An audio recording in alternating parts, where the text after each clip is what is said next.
Bismillahirrahmanirrahim. Assalamualaikum warahmatullahi wabarakatuh.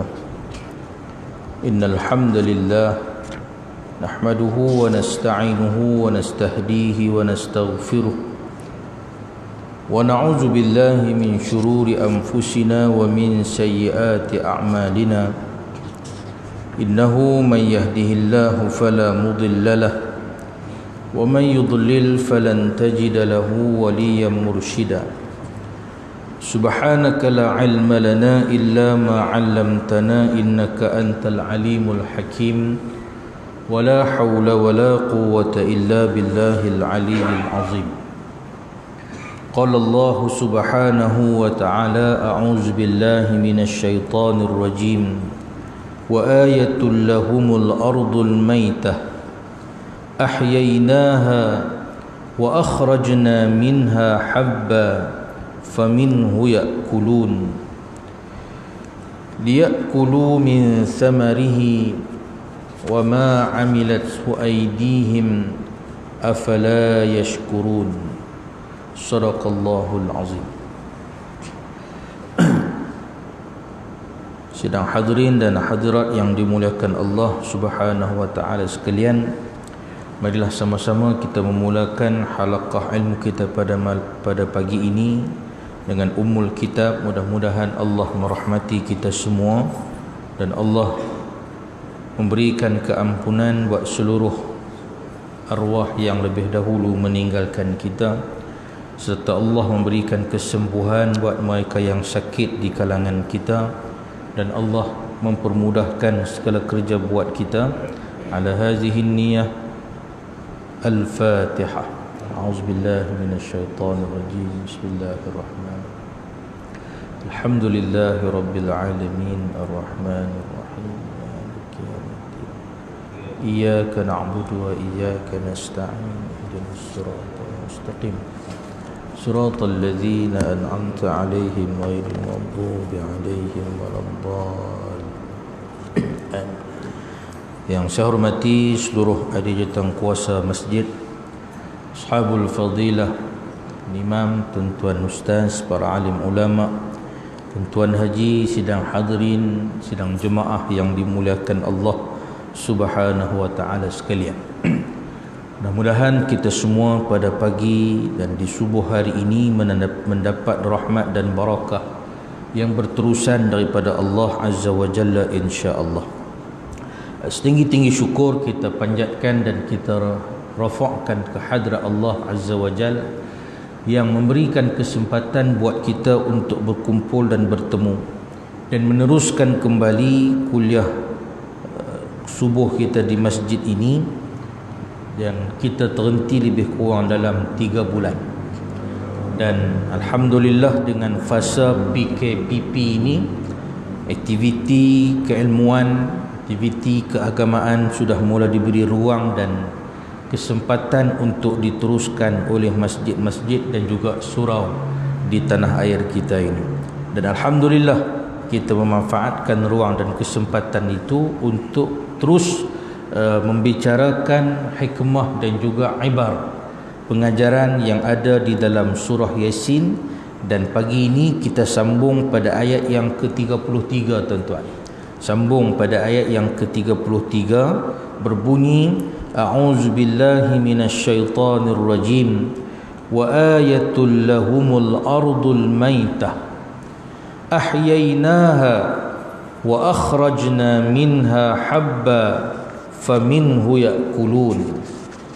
Yang bermaksud dan di antara tanda ataupun bukti bagi mereka tentang kehebatan kekuasaan Allah Ta'ala ini ialah tentang adanya bumi yang mati, al-ardul maitah, bumi yang tandus, bumi yang gersang, planet yang mati.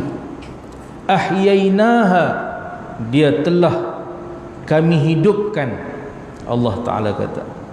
Wa akhrajna minha, dan kami keluarkan daripadanya habban, biji-bijian, faminhu ya'kulun, dan sebahagian daripadanya manusia memproses, mengolah dan memakan.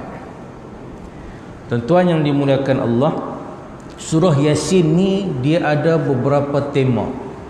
Secara umum, tema surah Yasin ini pertama berkait dengan kerasulan, berkait dengan bagaimana Allah Subhanahu wa taala memberikan bukti demi bukti bahawa Nabi Muhammad sallallahu alaihi wasallam itu antara rasul pilihan dia.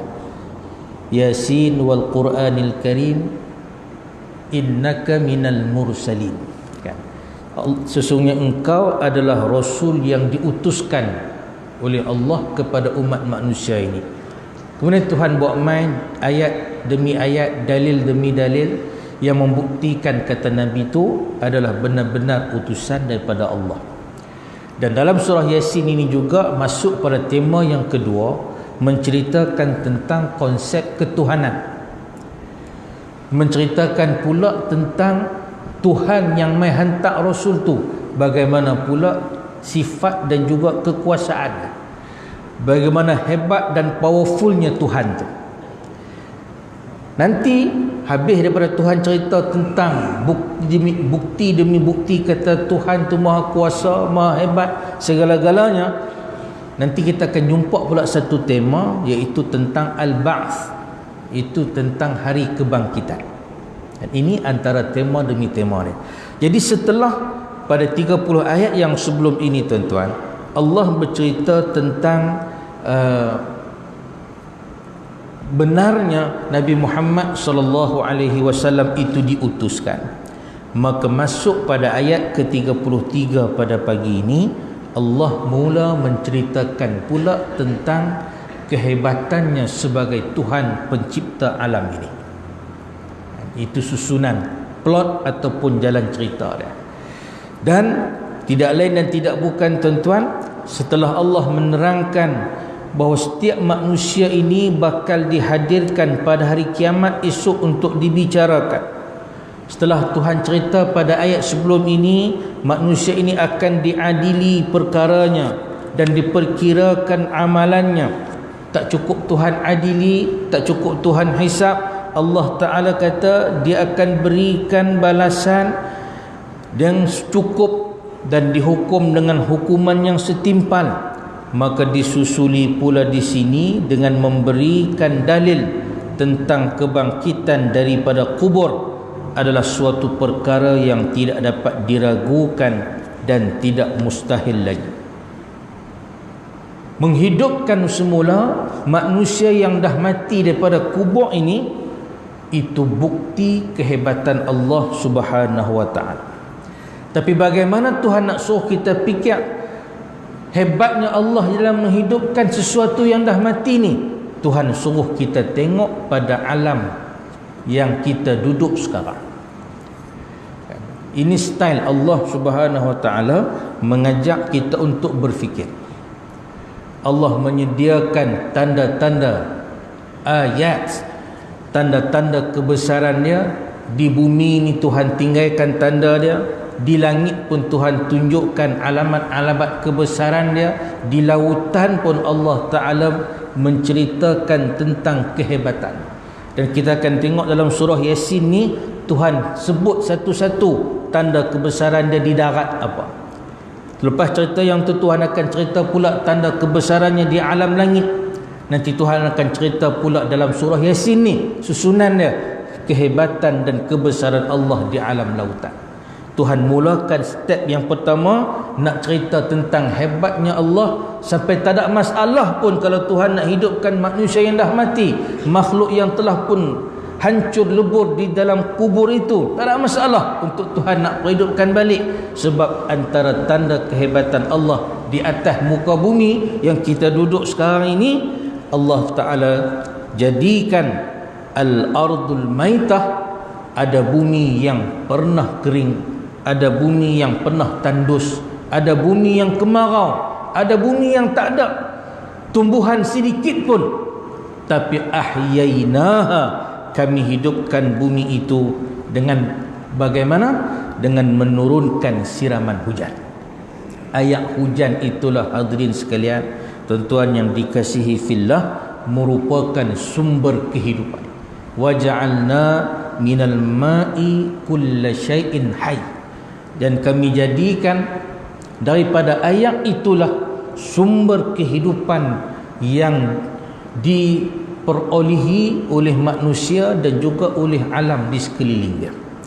Ahyainaha, kami hidupkan bumi yang dah mati ni. Planet yang sebelum ini tandus dan kering, kami suburkan semula planet itu. Wa akhrajna minha, dan kami keluarkan daripada bumi yang dah mati ini habban, biji-bijian. Faminhu ya'kulun, dan di antara biji-bijirin itu tuan-tuan, akhirnya manusia proses, akhirnya manusia hasilkan dalam bentuk pemakanan. Hadirin yang dimuliakan Allah, satu poin yang Tuhan nak habaq pada ayat 33 ini tuan-tuan,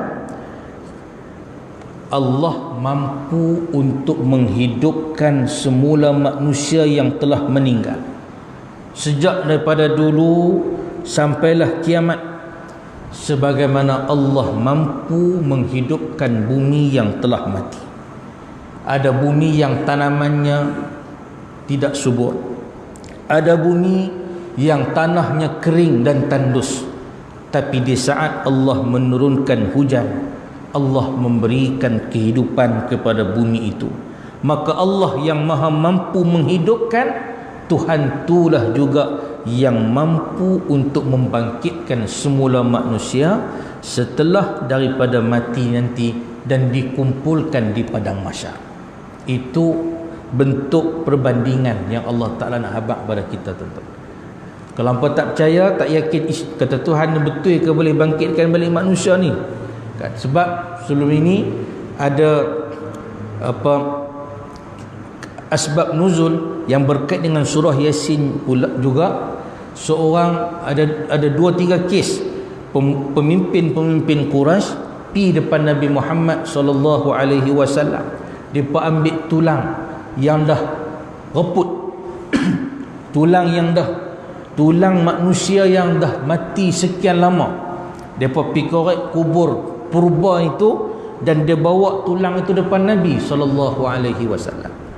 Kemudian Al-As bin Wa'il ini, tulang-tulang lama dah reput tu tuan-tuan, dia ramai-ramai depan Nabi. Kemudian dia lempak ke udara, masa tu angin tiup. Dia tanya kepada Nabi sallallahu alaihi wasallam, "May yuhyil 'izam wa hiya ramim?"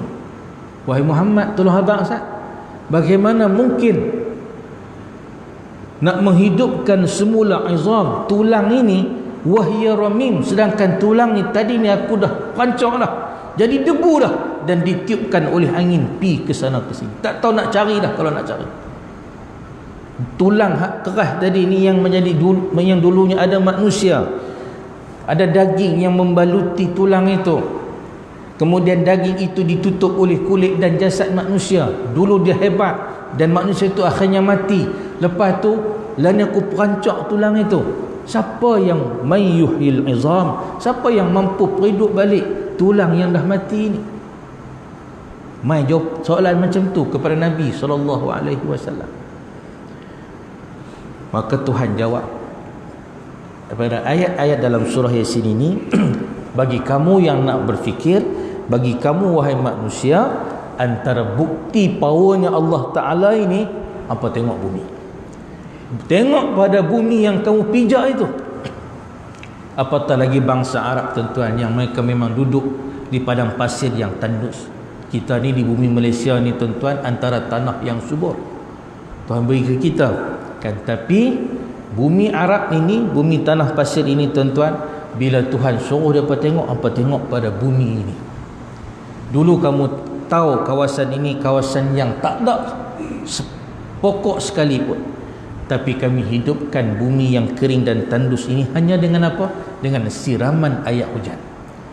Kalaulah Allah Ta'ala mampu untuk hidupkan bumi yang selama ni kering, tandus, ghairi zi zar'in, tak ada sebatang pokok pun, Tuhan boleh hidupkan kawasan itu, apatah lagi manusia. Allah Ta'ala mampu untuk menghidupkannya semula dan membangkitkannya di padang mahsyar, dan saat itu kamu akan diadili dan dihisab oleh Allah Subhanahu wa taala. Itu poin yang Tuhan nak sebut pada surah Yasin ayat 33 ini, tuan-tuan. Sebagaimana Tuhan peringat kita konsep yang sama, cerita yang sama pada ayat 39 surah Fussilat. Allah firman, wa min ayatihi annaka taral arda khashi'atan, dan di antara tanda-tanda kebesaran Allah, tanda-tanda berkuasanya Allah ini, kamu melihat bumi ini khashi'atan, bumi ini kering. Fa idza anzalna 'alaiha al-ma', dan ketika kami turunkan pada bumi yang kering tadi air di sini adalah air hujan. Apa jadi pada bumi yang kering tadi? Ihtazzat, bumi tadi akan bergerak. Warabat, dan bumi itu akan subur. Innalladzi ahyaha, sesungguhnya Allah yang menghidupkan bumi yang kering tadi. Bumi yang kaku, bila turun saja air hujan, bumi itu yang asalnya sudah merekah, tapi bila air hujan itu turun meresap ke sana, maka Tuhan menghidupkan benih-benih rumput, rampai, dan juga benih-benih tumbuhan yang ada di sana, dan anak-anak benih itu mula menjolok tanah, dan akhirnya dia mula tumbuh sebagai tunas-tunas tumbuhan. Dia bergerak bumi tadi, daripada kawasan yang kering tiba-tiba sudah mula menghijau, dan Tuhan limpahkan kesuburan kepada tumbuh-tumbuhan tadi. Tuhan kata, innalladzi ahyaha la muhyil mauta. Tuhan yang mampu untuk menggerakkan bumi dan juga menyuburkan bumi yang kering tadi, dialah juga yang pasti mampu menghidupkan manusia yang telah mati.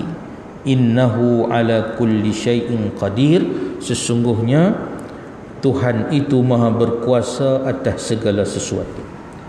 Maha suci Allah Subhanahu wa taala yang sangat hebat ini, tuan-tuan.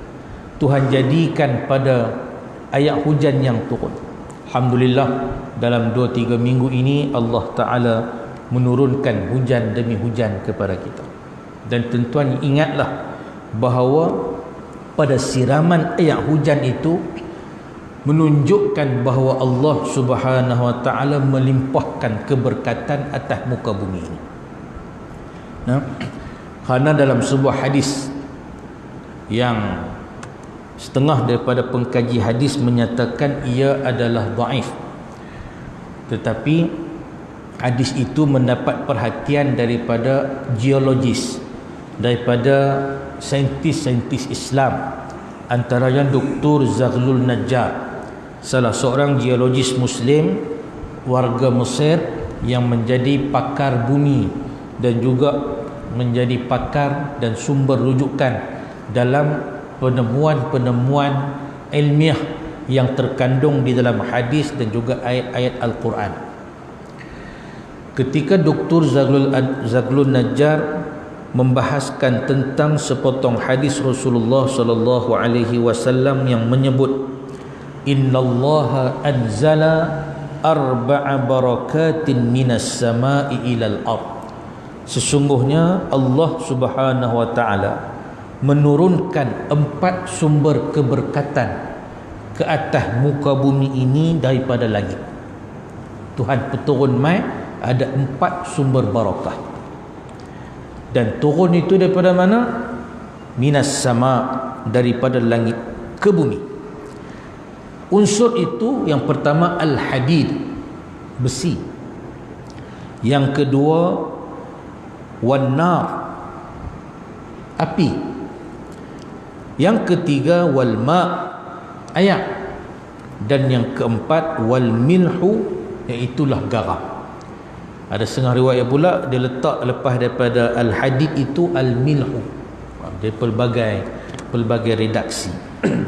Jadi sebahagian daripada pengkaji kata hadis ini dhaif, lemah dari sudut riwayat.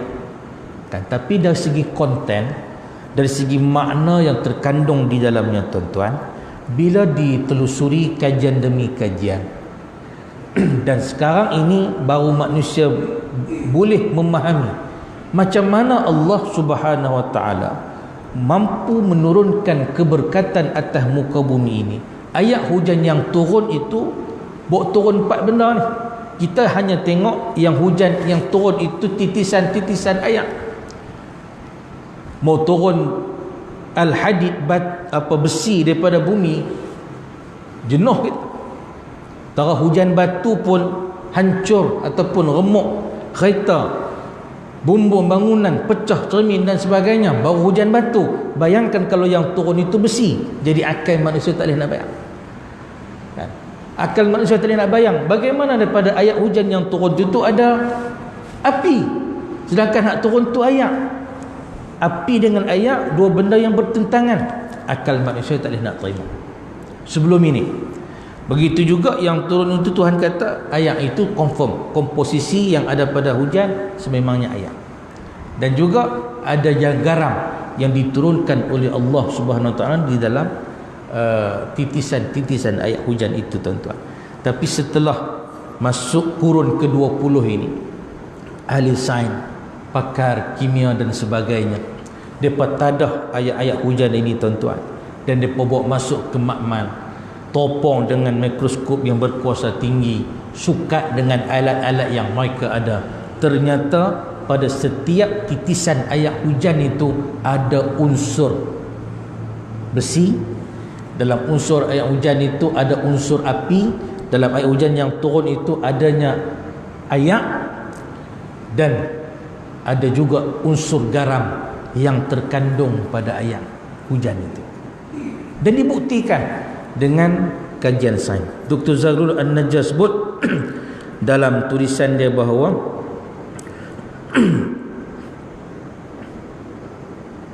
kandungan ataupun peratus demi peratus yang ada di dalam titisan-titisan hujan itu.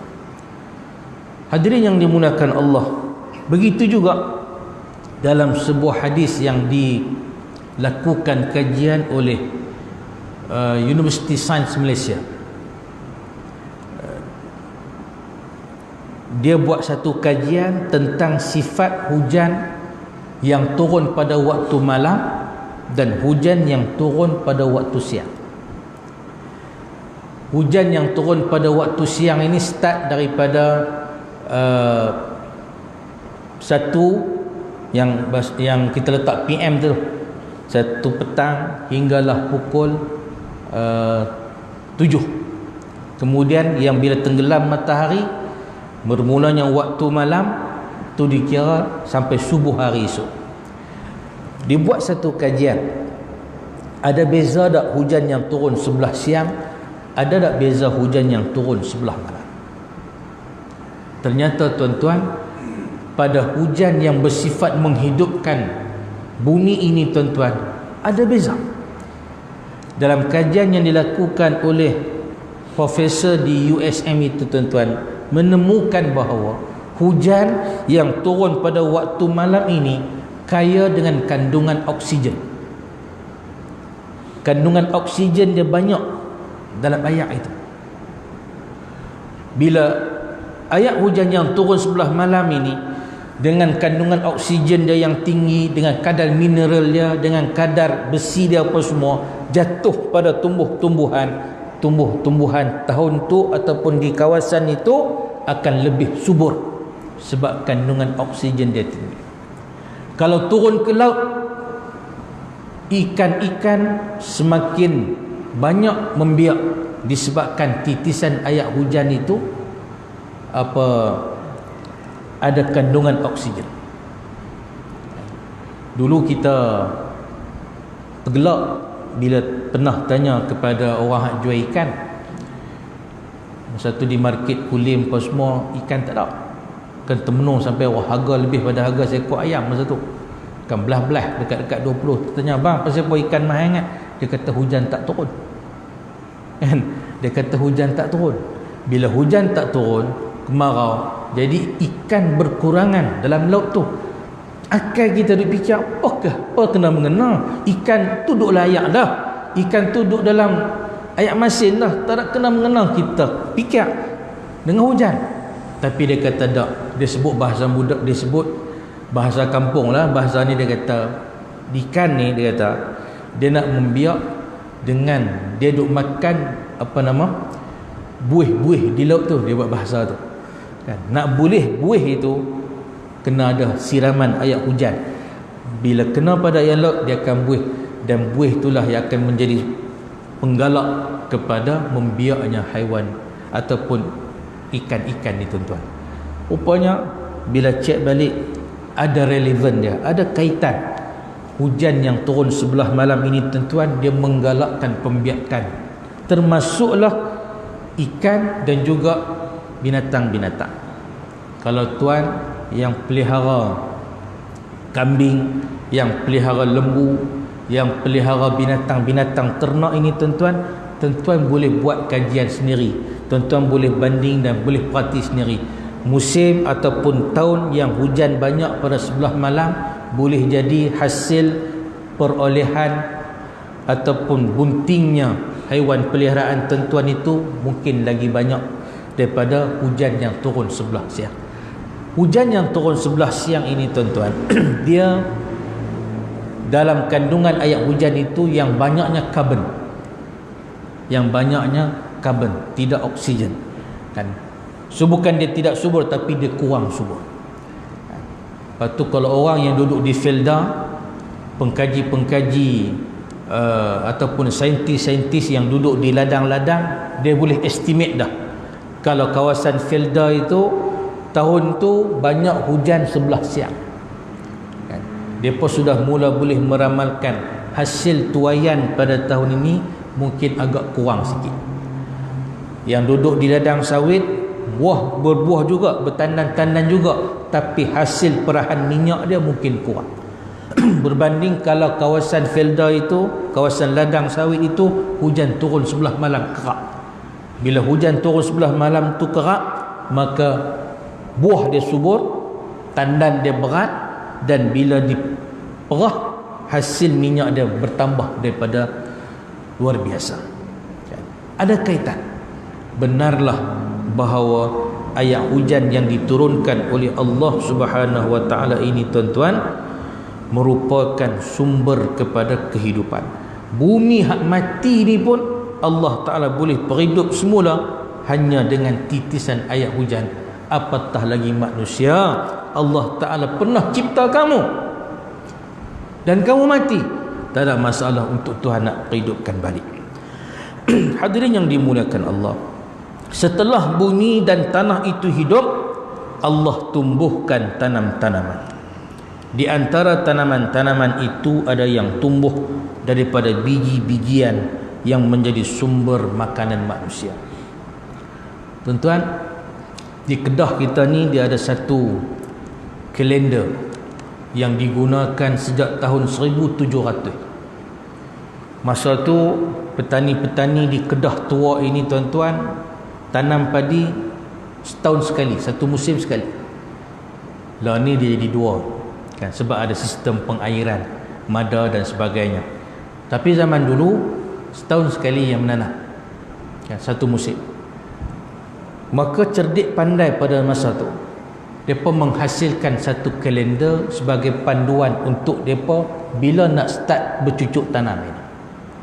Kalender tu tuan-tuan, nama dia kalender Piyama kan. Saya duduk balik kampung mertua saya di Jitera tu pun tanya orang lama, mereka bisa dengar. Dan hak lagi lama dia kata biasa kelih, biasa tengok bentuk kalender tu kan. Saya duduk minta nak pegang tengok, tak dapat.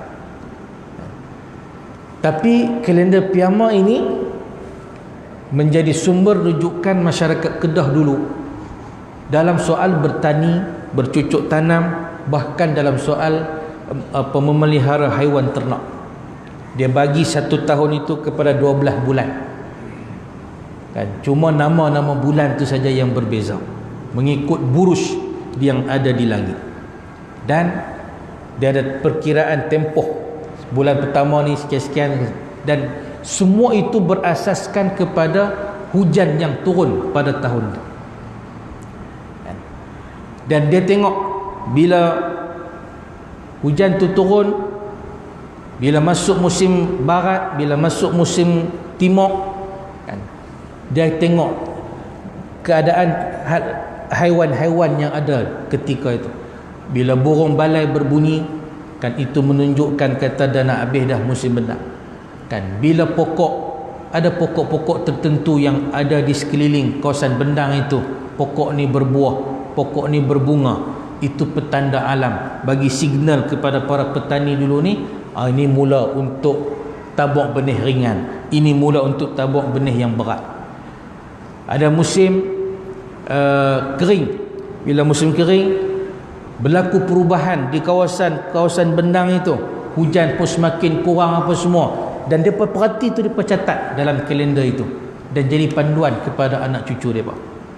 Tuan-tuan boleh cari dalam internet, dalam Google, kalender Piyama. Sangat menarik kan tulisan yang ada di situ. Dan semua itu tuan-tuan bertitik tolak daripada manusia yang melihat kepada alam ini dan mereka berinteraksi dengan bumi yang dia pijak ini. Sebab itu hadirin yang dimuliakan Allah Subhanahu wa taala sekalian, bagi mereka yang berfikir, bila dia tengok ayat 33 ini tuan-tuan, wa ayatul lahumul ardul maitah, dan di antara tanda kekuasaan Allah atas muka bumi ini, bumi yang mati kami hidupkan bumi itu. Maka Allah Ta'ala nak bagi tahu pada ayat 33 ini juga, yang kedua, Tuhan nak bagi tahu pada bumi ini Allah Ta'ala menyediakan peluang pekerjaan. Allah Ta'ala sediakan peluang pekerjaan kepada manusia menerusi tanah, tapi dengan syarat hampa kena perhidup tanah itu dengan industri pertanian.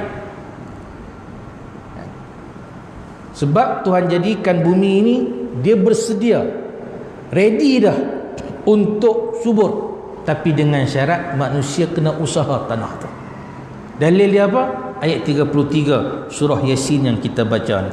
Bila kamu usaha, kamu akan dapati ruang bumi yang luas itu menyediakan peluang pekerjaan kepada manusia menerusi tanah yang dihidupkan oleh Allah dengan air hujan. Berbudilah dengan tanah, pasti diberikan rezeki oleh Allah Subhanahu wa taala. Maka jadikan pertanian itu sebagai satu kerja dan juga sebagai satu ibadah di sisi Allah Subhanahu wa taala. Jadi bila musim PKP baru ni tuan-tuan, dah pakat orang tak boleh nak kerja ikut ni, pakat duk syok bertanam pula di rumah. Kan? Lepas sebulan dua ni pakat terima hasil, pakat terima buah dan juga sayur-sayuran yang sudah matang kan daripada benih-benih yang ditanam sebelum ini. Itu bukti bagaimana manusia berbudi kepada tanah dan akhirnya Allah Ta'ala berikan kebaikan kepada kita. Jadi Tuhan jadikan setelah tanah itu dihidupkan oleh Allah, maka tumbuh pelbagai macam jenis tumbuh-tumbuhan, termasuklah habban, makanan asasi manusia, itulah biji-bijian yang menjadi sumber makanan manusia kan. Tapi menariknya pada ayat ini tuan-tuan, Tuhan kata, Tuhan mulakan dulu antara jenis-jenis makanan ini, Tuhan mulakan dengan habban. Habban ni jenis makanan yang kita kena proses. Bijian yang manusia nak makan, tapi kalau nak makannya kena proses dulu. Tuhan start dengan hak tu dulu.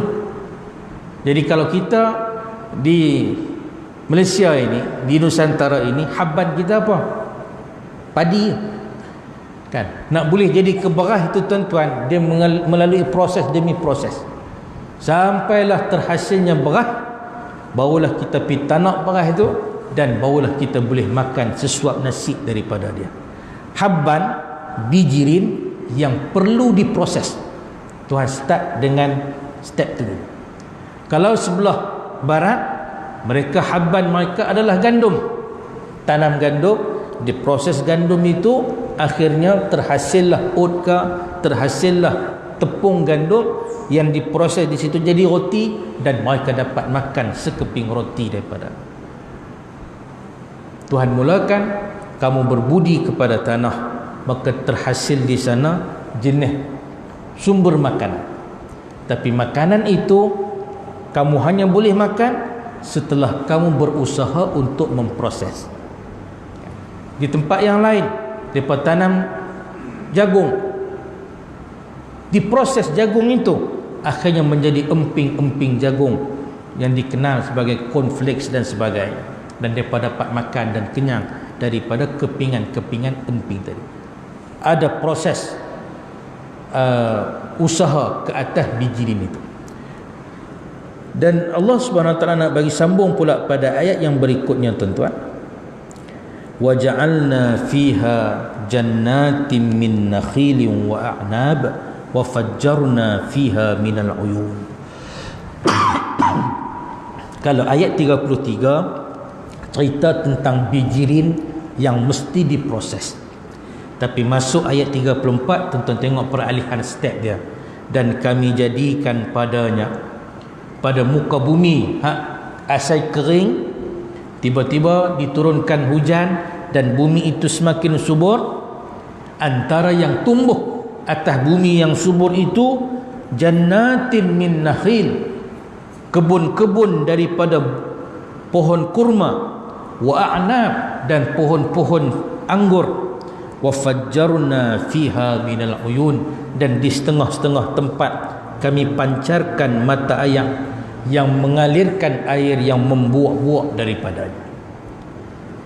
Ayat 33 Tuhan cerita tentang makanan yang mesti diproses, barulah jadi makanan asasi manusia. Ayat 34 Tuhan cerita pula tentang jenis tumbuhan yang manusia boleh makan direct, boleh makan terus segar daripada ladang. Tumbuhan itu Tuhan sebut dua contoh. Yang pertama nakhil, itulah kurma ataupun buah tamar. Yang kedua, manusia boleh makan direct, boleh petik daripada ladang dan makan mentah-mentah, iaitulah a'nab, buah-buahan yang bersifat anggur.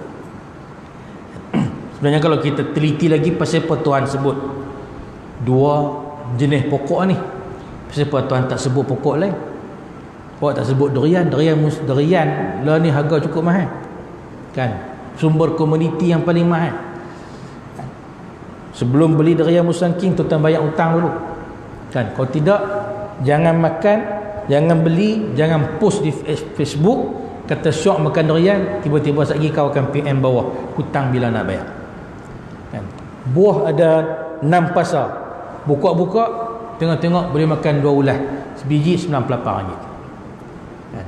Awak Tuhan tak cerita buah durian dalam ini ada hikmah yang tersendiri lah kan. Ada hikmah yang tersendiri pasal Tuhan sebut nakhil, kurma, wa a'nab, dan juga anggur ini kan. Mungkin yang pertama, mungkin kesesuaian dengan masyarakat Arab. Kalau sebut buah durian, mereka nak kenal lagu mana, tapi Tuhan sebut buah yang mereka kenal, buah anggur dan juga buah kurma, yang menjadi sumber kehidupan kepada bangsa Arab daripada dulu sampai ke hari ini. Yang kedua, boleh jadi Allah Ta'ala nak menceritakan tentang, bila Tuhan sebut dalam Quran ini, tuan-tuan, pasti ada rahsia dan juga sumber khasiat yang tersirat di sebalik dua jenis makanan ini. Yang sekarang ini ada satu kajian yang dilakukan oleh pakar-pakar pemakanan, dia sebutkan sebagai Quranic food kan, makanan-makanan yang disebut dalam Quran kan, bukan makanan sunnah. Quranic food, makanan yang disebut dalam Quran. Antaranya kurma. Dia buat kajian, ternyata kandungan yang ada pada kurma itu, tuan-tuan, subhanallah, patutlah Allah Subhanahu Wa Taala menyarankan kepada Nabi Muhammad sallallahu alaihi wasallam. Nabi pun sebut dalam hadis dia, setelah 14 jam lebih manusia berpuasa, maka hidangan pertama yang sebaiknya dia makan di awal ketika berbuka puasa adalah rutab ataupun kurma tadi, kerana kandungan yang ada pada kurma tadi sangat sesuai dengan tubuh badan manusia yang semakin letih dan lesu ketika waktu nak berbuka puasa. Ada kandungan potasium dia, ada magnesium dia. Sebiji kurma lebih kurang makan berapa pisang. Ada kajian-kajian yang dilakukan. Begitu juga dengan buah-buahan anggur. Bila Tuhan sebut dalam Quran tu adalah khasiat-khasiat dia yang tak dapat saya nak sebutkan di sini. Tapi kalau kita lakukan penelitian pasti ada. Dan cuma saya nak ambil poin bahawa ayat 33 Tuhan sebut pasal biji-bijian habban yang mesti diolah, yang mesti dilakukan proses sebelum dimakan. Tapi masuk ayat 34 Tuhan cerita pula tentang buah-buahan yang hasilnya boleh direct kita makan tanpa diproses. Tapi kalau manusia nak proses, dia boleh proses lagi. Anggur bila dia proses, terjadilah air perahan anggur, kan, sehingga membawa kepada arak yang diharamkan dalam agama. Begitu juga dengan kurma, terhasil pelbagai macam sabuk kurma, kan, air perahan kurma, pemeraman dia dan sebagainya, boleh dilakukan proses demi proses selepas daripada itu. Kemudian wafajjarna fiha minal uyun, Tuhan juga cerita kami pancarkan mata air untuk kehidupan manusia. Dalam hal ini terdapat tanda kekuasaan Allah yang maha mampu memancarkan air daripada sesuatu yang asalnya mati dan keras, seperti tanah yang tandus, tanah yang ada batu. Tiba-tiba Tuhan boleh pancarkan air yang memancut keluar daripada perut bumi. Subhanallah, akal manusia tidak boleh membayangkan. Sebab itu hadirin yang dimuliakan Allah Subhanahu wa taala sekalian, dalam sepotong hadis Rasulullah sebutkan bahawa antara tanda kiamat, kamu akan perhati nanti, antara tanda kiamat, bumi Arab itu akan kembali subur, akan kembali menghasilkan, akan ada anak-anak sungai, burujan wa anhara. Bumi tanah Arab yang sebelum ni tanah kawasan yang padang pasir dan sebagainya, tiba-tiba dia menghijau dengan tumbuh-tumbuhan, wa anhara, dan boleh pula mengalir air sungai di atas kawasan padang pasir itu. Terbukti tak lagi? Banyak kajian dan juga penemuan yang dilakukan oleh pengkaji alam. Banyak di kawasan-kawasan tanah Arab itu tuan-tuan yang sudah mula menghijau. Paling real yang manusia boleh tengok sewaktu berkunjung ke tanah suci, ambil peluang pergi melawat ke Taif, ataupun di kawasan Tabuk. Dua kawasan ini tuan-tuan, kita lalu, kita rentas kawasan padang pasir, elok masuk di sana, cuaca pun dingin sejuk, tiba-tiba kawasan menghijau. Itu kawasan yang dibangunkan oleh Arab Saudi sebagai sumber ladang dia untuk memproses sayuran-sayuran dan juga buah-buahan segar untuk dihantar ke Mekah dan juga Madinah. Buah yang sayur-sayur yang ada di Mekah Madinah tu main daripada dua tempat ni ya, Taif dan juga di Tabuk. Kan, siapa pun tidak mampu menyangka bahawa di kawasan yang dulunya kering dan tandus itu tiba-tiba jadi kawasan kebun yang subur menghijau. Dan Tuhan kata itu di antara tanda kiamat. Tanda kiamat lagi, kawasan padang pasir yang kering tiba-tiba ditumbuhkan dengan pohon-pohon yang menghijau. Tuan-tuan tengok di padang Arafah, kan, sudah dipenuhi dengan pokok-pokok yang kita kenal sebagai pohon semambu, kan. Itulah pohon yang menjadi teduhan, yang menjadi naungan kepada jemaah haji yang mai daripada seluruh dunia ketika bersesak dan ketika duduk berwukuf di padang Arafah. Tak larat duduk bawah khemah berkuat, tak larat duduk di kawasan yang lain hangat, akhirnya cari teduhan, kan. Dan pohon itu juga tuan-tuan, menariknya, benihnya diambil daripada tanah Indonesia, kan. Orang Arab panggil pokok itu sebagai pohon ataupun syajarah Soekarno, kan. Presiden Indonesia ketika itu almarhum Soekarno, dialah yang ambil benih tu di tanah Jawa, pohon itu pohon semambu tu, kemudian ditanam di sana, kan pakat dengan kerajaan Saudi, hampa nak tanam pokok ni kena buat sistem air dia. Saudi buat piping pun semualah kan, siram tempoh sekian-sekian dan lah ni pokok tu membesar kan. Pohon semambu nama dia. Baik tu Piramli sebut dalam lagu dia Aci-aci buka pintu tu kan, jangan takut burung hantu kerana Nana ada tongkat semambu kan. Artinya bukan saja-saja sebut tu kan, ada point nak bagi tahu. Dan pohon itu, kawasan yang dulunya kering sekarang ini sudah mula menghijau. Kawasan yang menghijau itu tuan-tuan, itu tanda kata dunia ini sudah semakin hampir kepada pengakhiran. Dan saya nak akhirkan dengan sebuah hadis Rasulullah sallallahu alaihi wasallam. Kalau tadi kita baca ayat ini tuan-tuan, setiap kali hujan turun, tanah yang kering akan subur. Setiap kali hujan turun, pokok akan bertunas, benih-benih akan mula menghijau dan hidup dengan subur.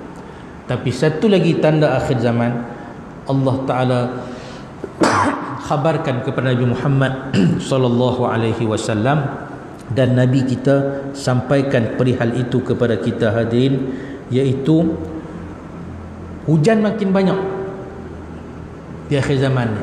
Tapi malangnya, hujan yang banyak di akhir zaman ini tidak menumbuhkan tumbuh-tumbuhan. Itu petanda bahawa alam ini dia dah habis period dia dah. Sepatutnya, logiknya, bila hujan turun, tanah makin subur kan. Tetapi ada setengah-setengah tempat hujan turun tetapi sedikit tumbuh-tumbuhan. Hadis Abi Hurairah radhiyallahu anhu, Nabi bersabda, la taqumus sa'atu hatta tumtira as-sama'u matara, la tukinnu minha buyutul madari wa la tukinnu minha illa buyutus sya'ar. Tidak akan tiba hari kiamat hinggalah langit menurunkan hujan. Sampai itu masa hujan akan turun berdua. Rumah-rumah yang terbuat daripada tanah liat tidak akan pernah mampu memberikan naungan daripadanya kecuali rumah-rumah yang terbuat daripada bulu, yakni tidak dapat menimbulkan tumbuh-tumbuhan yang dapat menutup rumah dari tanah liat kecuali rumah yang dibuat daripada bulu. Tuan nak bagi tahu hadirin yang dimuliakan Allah, hujan turun merata, tapi kandungan ayat hujan itu sudah tidak lagi mengandungi 4 unsur keberkatan tadi. Dia tak turun dah unsur ion ataupun hadid besi tadi, tak ada dah. Sudah tidak turun bersama-samanya dengan garam yang menyuburkan. Dia sudah tidak turun lagi dengan air yang mampu, yang kaya dengan oksigen, tidak. Dia turun, tetapi dia turun dengan sisa-sisa pencemaran yang ada diserap daripada muka bumi ini. Sebab sifat langit, dia menyerap apa yang ada di permukaan bumi ini, dia serap naik ke atas. Karena sifat langit ini tuan-tuan, dalam satu saat, kiraan satu tu 60 juta tan wap air akan diserap naik. Dalam tempoh satu saat tu juga Allah Ta'ala turunkan 60 juta tan sesaat hujan di tempat lain kan. Ini teori keseimbangan alam. Tuhan turunkan hujan di tempat kita, tapi Tuhan serap air ni di tempat lain. Kalau tidak berlaku proses ini, bumi ini tidak seimbang panas sejuk dia kan. Disebabkan ada teori keseimbangan ini, banyak mana air naik, banyak tu air akan turun kan. Tetapi lihat air yang naik, wap air yang naik tu rupa lagu mana. Kalau wap air yang naik tu diserap sekali dengan sisa-sisa pencemaran, diserap sekali dengan wap-wap asap, debu dan sebagainya, maka yang turun balik itu bukan lagi air yang kaya dengan oksigen, tapi yang turun itu adalah jerubu yang menyebabkan manusia pula hidup dalam keadaan yang sangat susah kan. Jadi begitulah proses alam yang ada pada sekeliling kita ini tuan-tuan, menunjukkan bahawa kebesaran Allah Subhanahu Wa Taala sangat hebat. Kerana hujan ini dia hanya turun dengan izin Allah Subhanahu Wa Taala. Maka bila hujan turun, jangan kita marah, jangan kita duk merepek, jangan duk kata hujan pula pagi ni. Baru je basuh kereta, hujan pula. Asal basuh kereta, hujan. Asal basuh kereta, hujan. Yang kita marah tu siapa? Hujan tidak akan turun melainkan dengan arahan daripada Allah Subhanahu wa ta'ala. Kalau Tuhan tak suruh dia turun di situ, tak salah buat apa pun. Benihlah hujan banyak mana sekalipun. Pilah simbah buat pembenihan hujan satu kereta, bomba sekalipun di atas itu. Kalau Tuhan tak arahkan dia turun di situ, nothing. Tak ada setitis air pun yang akan turun di kawasan itu. Maka hujan yang sehebat-hebat makhluk Allah itu pun akur dengan perintah Allah. Apatah lagi kita tuan-tuan yang sangat berhajat kepada ayat hujan untuk menghidupkan bumi ni. Kalau Tuhan tak turun ke hujan tu, kita pun tak tahu nak buat apa dah. Kita manusia yang sangat kerdil, lagi-lagi yang sangat berharap kepada rahmat dan keampunan yang berterusan daripada Allah. Mudah-mudahan secebis ibrah dan juga hikmah yang kita tatap pada pagi ini pada ayat 33 dan 34 daripada surah Yasin akan menambahkan ketaatan kita kepada Allah Azza wa Jalla, insya-Allah. Tuan-tuan tengok nasi, tuan-tuan tengok, ingat ayat 33 surah Yasin. Tuan-tuan tengok buah-buahan, beli durian, beli cempedak, beli muktan, tuan-tuan ingat ayat 34 surah Yasin. Kan semua itu menggambarkan nilai tadabbur kita. Kita makan, yang kita suap di mulut tak lari daripada ayat 33 dan 34 surah Yasin yang kita bacakan. Aqulu qawli hadza wa astaghfirullahal azim li wa lakum. Wassalamu alaikum warahmatullahi wabarakatuh.